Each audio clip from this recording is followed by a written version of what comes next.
Gotitas de esperanza. Reflexión diaria de la palabra. Alimentar el espíritu y animar nuestra confianza en Dios. Por Monseñor Marco Antonio Merchán Ladino, obispo de la diócesis de Neiva. Reciban un saludo muy especial. Hoy continuamos la lectura del capítulo 23 de San Mateo. El Señor continúa pronunciando los últimos de los 7 ayes dirigidos a los maestros de la ley y a los fariseos hipócritas de la época. Pero su palabra no es del pasado, es muy actual, y de su obediencia depende nuestro futuro en el reino celestial, por lo que no podemos hacer oídos sordos.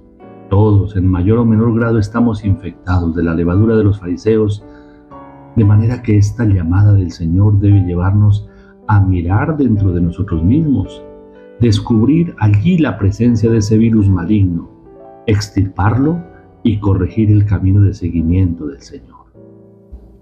El primero de los ay de ustedes coloca el acento de una manera más incisiva sobre el tema de la contraposición entre lo exterior y lo interior. La hipocresía hace que en lo exterior haya una fachada impecable, pero que el interior guarde sentimientos perversos. ¡Ay de ustedes, escribas y fariseos hipócritas! Pues son semejantes a sepulcros blanqueados, que por fuera parecen hermosos, pero por dentro están llenos de huesos de muertos y de toda inmundicia. Esto nos recuerda el libro del Génesis.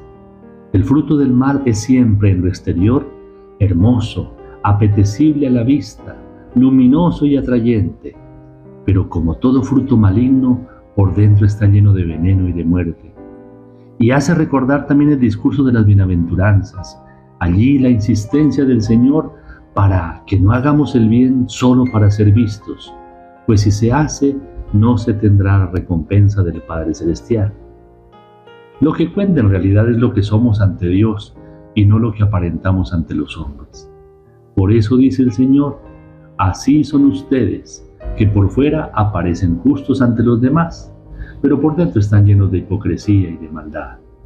Y es que esa aparente impecabilidad externa oculta el mayor de los pecados, que consiste en el buscar con todos los medios la autojustificación de todo lo que se hace, hasta de lo más perverso, para transformar lo malo en bueno o por lo menos en aparentemente bueno. Pues este pecado pasa por encima de la caridad y el amor y genera todo tipo de maldad, siempre, eso sí, bajo un disfraz, bajo un camuflaje de bien. En el último ay de ustedes de la serie de 7 que el Señor pronuncia, denuncia la falsedad de los hipócritas, no solo respecto a Dios y a los hombres, sino respecto a la historia, pues se veneraba a los profetas, pero después de haberlos quitado del medio, ya que sus palabras le resultaban supremamente fastidiosas. Entonces, primero los perseguía, luego los mataba, y una vez muertos, ahí sí les construían preciosos mausoleos, e incluso aludían a sus palabras, pero ya muertos, cuando ya eran totalmente inofensivos. Luego, más tarde, se excusaban diciendo que si hubieran vivido en esas épocas, jamás se habrían inmiscuido con aquellos que asesinaron a los profetas. Se apartaban de las acciones de sus antepasados y hasta se declaraban arrepentidos a nombre de ellos. Algo que aquí entre nosotros está muy de moda, pedir y hacer. Que se arrepientan de los pecados que en el pasado otros han hecho, pero como una manera hipócrita de decir que nosotros somos mejores. También como una manera de evitar arrepentirse de los propios pecados. Qué fácil que es arrepentirse de los pecados de los demás para justificarse de los propios. Me pregunto yo, ¿no será una manera tonta de camuflar los pecados que hoy cometemos para al tiempo continuar con la misma maldad, violencia, injusticia y mentira que criticamos de los antepasados? ¿Será que uno alcanza la inocencia acusando a los demás, sobre todo cuando ya no están para defenderse? Esta costumbre tan reprochable entre los escribas y fariseos de la época desafortunadamente es actual, con el atenuante de que los antepasados quizá obraron por desconocimiento o por engaño, mientras que hoy conocemos la herencia de los profetas, Estamos convencidos de que su mensaje es palabra de Dios y sin embargo seguimos cometiendo los actos que reprocharon de los antepasados, por lo que la culpa se vuelve más grave que la de nuestros padres. Fue la historia de Jesús ante su muerte. Se lavaron las manos muchos, renegaron de él diciendo que no lo conocían otros, lo traicionaron a pesar de ser sus amigos, sus discípulos. Tantos permanecieron indiferentes, otros para hacer ver su inocencia le echaron la culpa a los demás.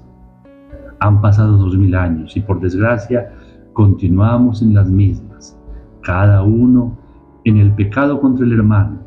Y no olvidemos que de todos modos, cada uno de nuestros pecados contribuyó al sufrimiento de aquel que, como dice el profeta Isaías, llevaba nuestros dolores, soportaba nuestros sufrimientos.